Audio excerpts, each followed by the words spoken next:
A leak forced dozens of Trader Joe's shoppers to head outside and cut their grocery shopping short. Customers were left standing on the sidewalk, unable to finish their checking out for their groceries. Stefanik Haynock, 11 Live Stefanik Haynock has more. Atlanta Fire Rescue tells me there was a leak with the refrigeration system here at the Trader Joe's just across from Midtown High School in Midtown. It caused the entire store and the shopping plaza to shut down this morning, but the store officially reopened at 11 a.m. So the leak causing the emergency crews to respond, check for threats of carbon monoxide poisoning. Also, a crowd of shoppers and also Trader Joe's employees evacuated outside. According to Atlanta Fire, 2 people reported headaches.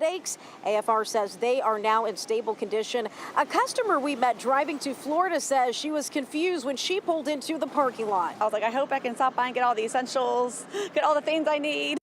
Atlanta Fire Rescue tells me that the quality levels inside, the air quality levels have all now returned to normal.